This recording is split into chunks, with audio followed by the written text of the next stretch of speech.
Bismillahirrahmanirrahim. Today we will start a new chapter, data communication. Or today's topic is data components of data communication. Data communication, what is data communication? Data communication basically क्या होता है कि एक sending device है, दूसरा आपका receiving device है. इनके दरमियान में डाटा को ट्रांसफ़र करना है. The process that's called data communication. Data communication is the process of transferring data electronically. ठीक है, फिजिकली नहीं कि आप लोग उसके घर जा रहे हैं, ऐसे नहीं. आप लोगों ने इलेक्ट्रॉनिकली मतलब एक कंप्यूटर से दूसरे computer, from one place to another. Data can be transferred by using different mediums.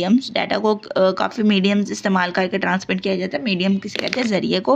Data आपका वायर के ज़रिए भी हो सकता है, वायरलेसली भी हो सकता है, एंड थ्रू दी सैटेलाइट्स भी हो सकता है. बेसिक कंपोनेंट डाटा कम्युनिकेशन का क्या है कि यहाँ 5 कंपोनेंट्स है. कंपोनेंट्स किसे कहते हैं? हिस्सों को. डाटा को आप एक जगह से दूसरी जगह भेजने के लिए आपको कुछ हिस्से चाहिए. इसके अंदर कुछ कंपोनेंट्स चाहिए. सबसे पहला कंपोनेंट है मैसेज. आपके पास डाटा यहाँ से यहाँ भेजने के लिए दरमियान में कोई मैसेज होना ही चाहिए ना, कोई डाटा होना चाहिए. ठीक है, तो तभी आप लोग डाटा को ट्रांसफ़र करोगे. अगर डाटा ही नहीं है तो आप लोग क्या ट्रांसफ़र करोगे? Next sender. सेंडर के पास एक सेंडिंग डिवाइस होना चाहिए.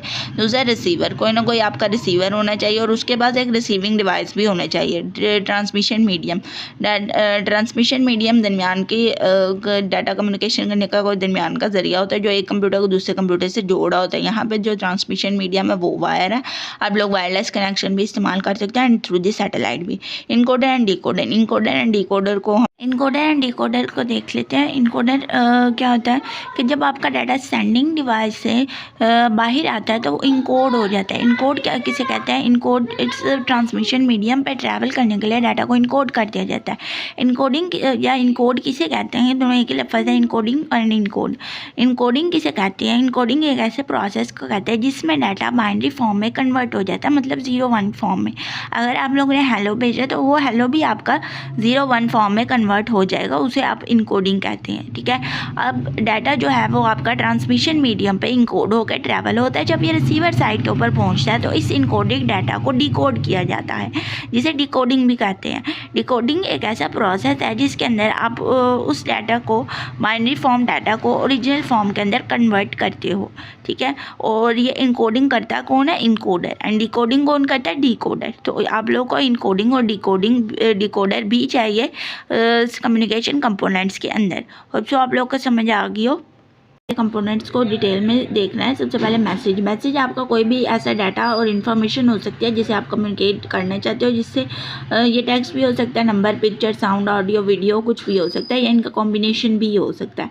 ठीक है, आगे सेंडर एक ऐसा डिवाइस होगा जिससे आप लोग मैसेज या कोई भी चीज़ सेंड करोगे. उस डिवाइस को आप सोर्स या ट्रांसमीटर भी बोल सकते हैं. सेंडर कोई ना कोई कंप्यूटर भी हो सकता है, फैक्स मशीन और मोबाइल फ़ोन भी हो सकता है. आपका जो मोबाइल है वो एट अ टाइम सेंडर भी है, रिसीवर भी. आपका जो कंप्यूटर है वो एट अ टाइम सेंडर भी है, रिसीवर भी है. Computer is usually used as a sender in data communication system. Computer को ज़्यादातर आप लोग डाटा कम्युनिकेशन सिस्टम में सेंडिंग के लिए ही इस्तेमाल करते हैं ज़्यादातर. ठीक है, नेक्स्ट देखते हैं receiver. Receiver is the device. Receiver एक ऐसा डिवाइस है जिससे आप मैसेजेस को रिसीव करेंगे. इसे सिंक भी बोला जाता है. ये हमारे घरों में जो सिंक होते हैं ना, उसी की तरह जैसे सिंक आपके घरों में जो है वो हर किस्म के जो कटलरी है उसको रिसीव करता जाता है. उसी तरह इसे सिंक वो क्यों बोला गया? क्योंकि ये किसी भी किस्म का मैसेज हो उसको रिसीव कर लेता है, चाहे वो टेक्स्ट मैसेज है, ऑडियो मैसेज है, वीडियो मैसेज है, हर किस्म के मैसेज को ही रिसीव कर लेगा और एक्सेप्ट करेगा. The receiver must be capable to accept the message. Receiver can be computer, printer, fax machine or mobile phone. Computer is usually used as a receiver in data communication system. Computer को आप लोग आमतौर पर receiver के तौर पर भी data communication में इस्तेमाल करते हैं. ट्रांसमिशन मीडियम एक ऐसा पाथ है, एक ऐसा रास्ता है जिससे आप लोग मैसेजेस को ट्रांसफ़र करते हो. ये कैरी करता है मैसेजेस को एक प्लेस से दूसरे प्लेस तक. आप ट्रांसमिशन मीडियम कोई ना कोई फिजिकल केबल भी हो सकती है और एक वायरलेस कनेक्शन भी हो सकता है, और थ्रू दी सैटेलाइट भी हो सकता है. इसे कम्युनिकेशन चैनल भी बोला जाता है. चैनल का मतलब भी ज़रिया ये होता है जो एक प्लेस से दूसरे प्लेस को एक दूसरे के साथ जोड़ती हैं. इनकोडर एंड डिकोडर मैंने आप लोग को बताया अभी. Encoder is a device. एक ऐसा डिवाइस है जो डिजिटल सिग्नल्स को एक ऐसी फॉर्म में तब्दील करता है, digital signal that can pass through a transmission medium.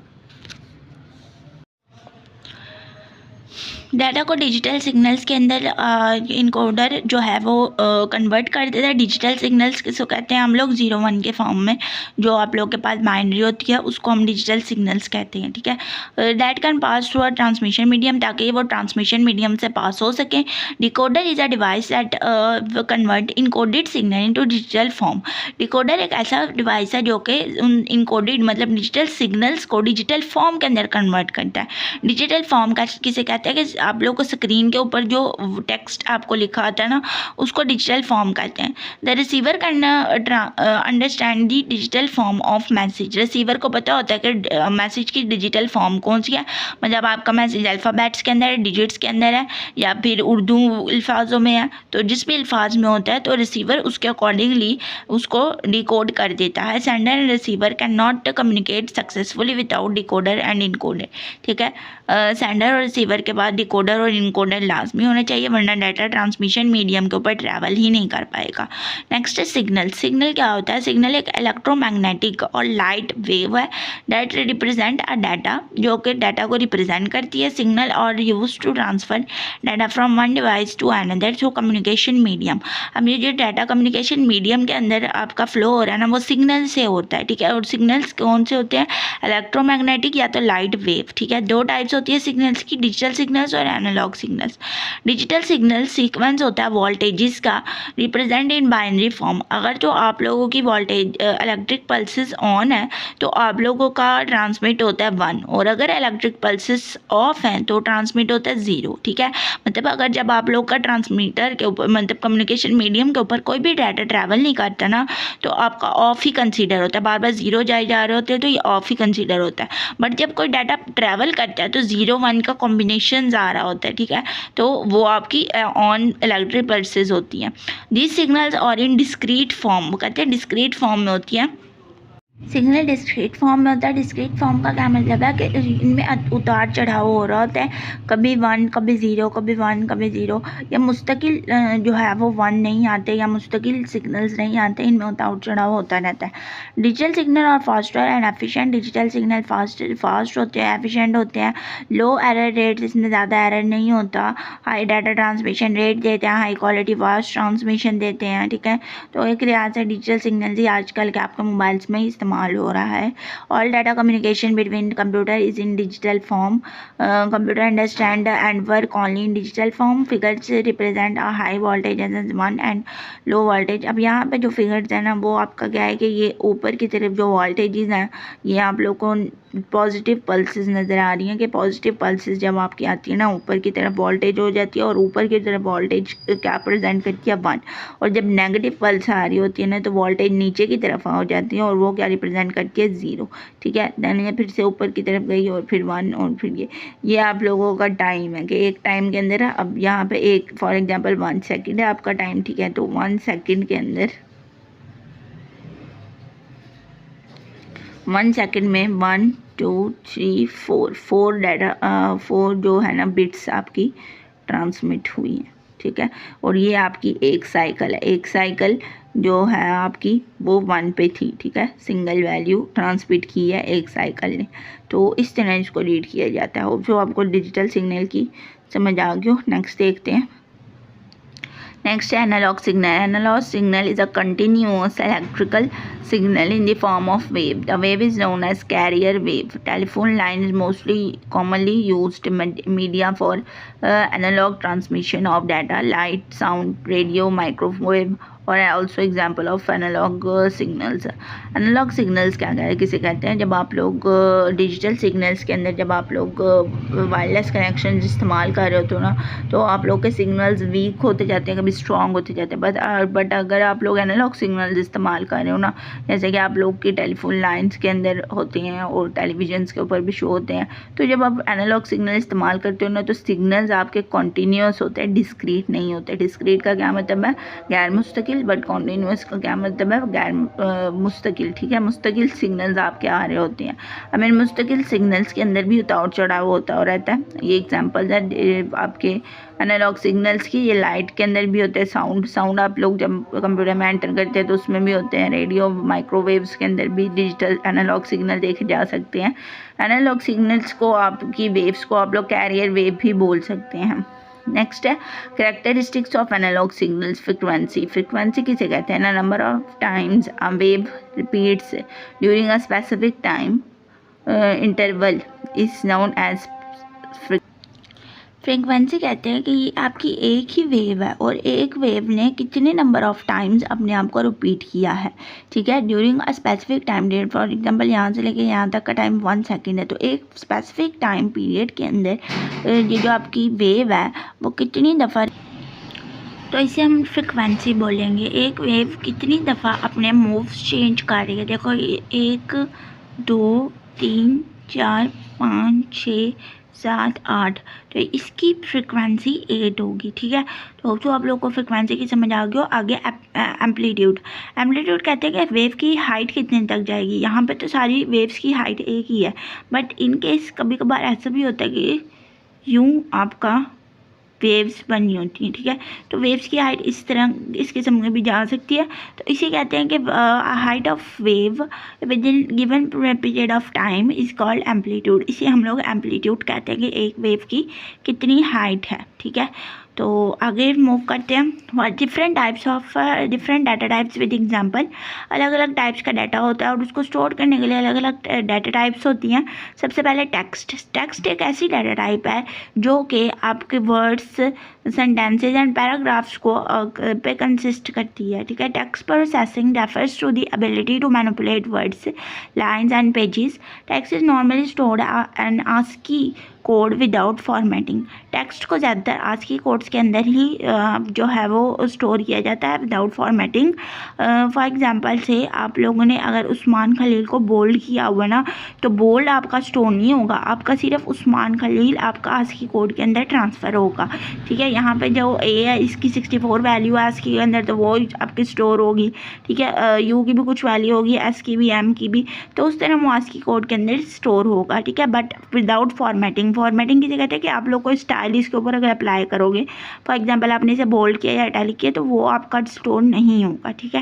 Next one is numeric data. Numeric data के अंदर आप लोग 0 to 9 कोई भी नंबर सेव कर सकते हो। न्यूमेरिक डिजिट कोई भी आप लोग स्टोर कर सकते हो। आप लोग इसके अंदर decimal point, plus sign, negative sign और उसके बाद मल्टीप्लाई ऑपरेटर, डिवीजन ऑपरेटर आप लोग वो भी इस्तेमाल कर सकते हो। The use of plus with positive sign is numbers is optional. अगर आपका नंबर पॉजिटिव है तो उसके साथ आप प्लस ना भी यूज़ करो तो कोई मसला नहीं है, आप लोग प्लस यूज़ भी कर सकते हो और ना भी यूज़ कर सकते हो। बट अगर आप लोग का नंबर नेगेटिव है तो उसके साथ नेगेटिव साइन यूज़ करना कंपल्सरी है, ठीक है। नेक्स्ट है images. This type of data include chart, graph, pictures and drawings. The form of data is more comprehension. It can transmitted as a set of bits. The bits are packed as bytes. Images को store करने के लिए आप लोग का data transmit किया जाता है बिट्स के अंदर। इमेजेस अगर कोई इमेज है ना तो उसको डाटा ट्रांसमिट किया जाएगा बिट्स के अंदर और वो बिट्स पैक्ड होंगी बाइट्स के अंदर, ठीक है। तो आगे है ऑडियो आप लोग का sound is a representation of audio के अंदर म्यूज़िक, स्पीच और हर टाइप का साउंड आप लोग स्टोर कर सकते हो। वीडियो के अंदर फुल मोशन इमेजेस होती हैं जो कि हाई स्पीड के ऊपर प्ले की जाती हैं। जो आप लोग को वीडियो नज़र आ रही होती है ना उसके अंदर इमेजेस ही होती हैं, वो इमेजेस तेज़ चल रही होती हैं और इस तरह लगता है कि इंसान जो है वो मूव कर रहा है, ठीक है। तो उसे हम वीडियो कहते हैं। वीडियो आपके एक्शन और मूवमेंट्स को डिस्प्ले करता है।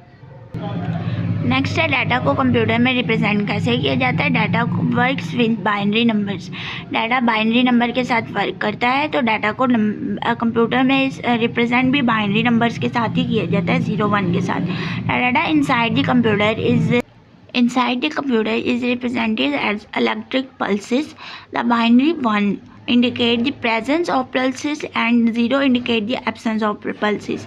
ये डाटा जो कंप्यूटर में है ना वो 0 और 1 के फॉर्म में रिप्रेजेंट किया जाता है। और वो कैसे रिप्रेजेंट किया जाता है, अगर तो इलेक्ट्रिक पल्सेस आ रही होती हैं तो वो आप लोग की 1 से रिप्रेजेंट होती है, मतलब ऑन से। और अगर इलेक्ट्रिक पल्सेस नहीं आ रही होती तो वो आपकी 0 से रिप्रेजेंट होती है, ठीक है। एंड यहाँ पे आपका 0 और 1 में और किया हुआ है, मतलब यहाँ पे आपकी 1 बाइट है, यहाँ भी 1 बाइट, इसमें और के binary digit is known as bit.